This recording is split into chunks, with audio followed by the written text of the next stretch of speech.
Sanjirtan hordoftoota maatii Gullalleewud oduulee waqtaawaa ijoo dubbii Oromoo biyya keessaaf alaa yeroo isin biraan gahaa jirudha. Kanneen maatii Gullalleewud hin ta'in gamanumaan like, share, subscribe gochuun nu hordofaa.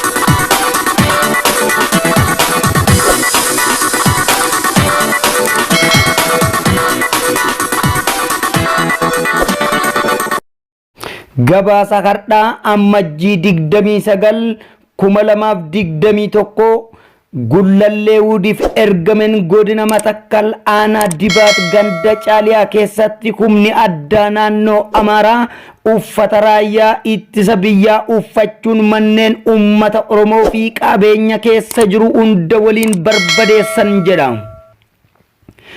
Akka gabaasa kanaatti miidhaan dhiyoo ooyiruu irraa gale gombisaa keessaa guute kaanis kuntaalaan tarraa'ee tattaayu marti mana kana waliin barbadeeffamee gubateera. Humni addaa naannoo Amaaraa daangaa bulchiinsa isaatiin ala deemuun bulchiinsa naannoo Beeshaangul Gumuz seenuun walii galtee murna aangoo federaalaa qabatee jiru waliin godhameen uffata riiphi akka uffatan taasifame. Riiphi poolisii federaalaa fi humni addaa naannoo Amaaraa kun waliin ta'uun uummata Oromoo fi uummata Gumuz irratti gochaa gara jabeenyaa fi suukaneessaa raawwataa jiru jedhu. Yoomuu humni addaa naannoo Amaaraa manneenii fi qabeenya uummata Oromoo gubuu mancaasuu kanaatiin riiphi ammoo itti marsee qaamota birmannaaf dhufu malan irraa eegaa turuu bu'uun gabaasni jiru.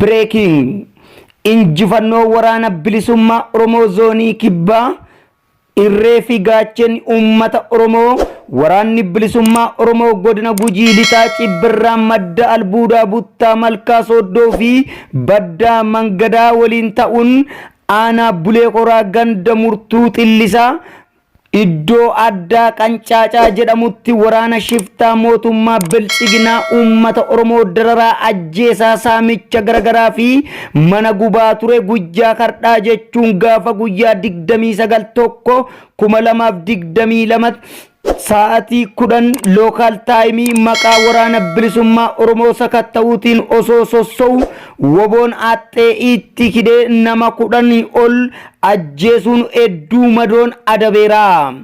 Gama meeshaatiin baazokaa tokkoo fi EKM hedduu irraa hiikuun dantaa qabsoo uummata Oromootiif oolcheera.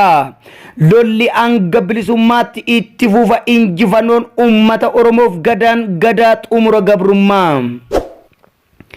Ittuma fufuun injifannoo waraana bilisummaa Oromoo zoonii lixaa ammajjii 29/2021 guyyaa kardhaa gootichi waraana bilisummaa Oromoo woboon godina Wallagga lixaa ona Aayiraa ganda Kurree bakka Lagasichii jedhamutti waraana maafiyaa PP3F tokkoo fi konkolaataa Ayzuuzii Obaamaa tokkoon osoo isheen maqaa deeggarsa nyaataa milishaa jettee midhaan uummataa hatuuf deemtu waraanni bilisummaa Oromoo woboon tankaarfii irratti fudhachuun 3F irra jirtu hunda du'aan adabee kan konkolaataa Obaamaa irra jirtu madoo cimaan adabuun of duuba deebisee jira. Kunneen gaditti mataa oduu keenya guyyaa kardhaati.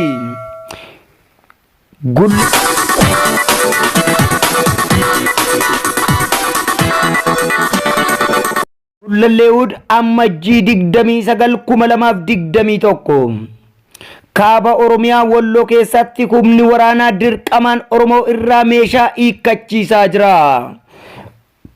Godina Matakkal keessatti manneen uummataa gubataa jira. Lixa Oromiyaatti ajjeechaan itti fufeera.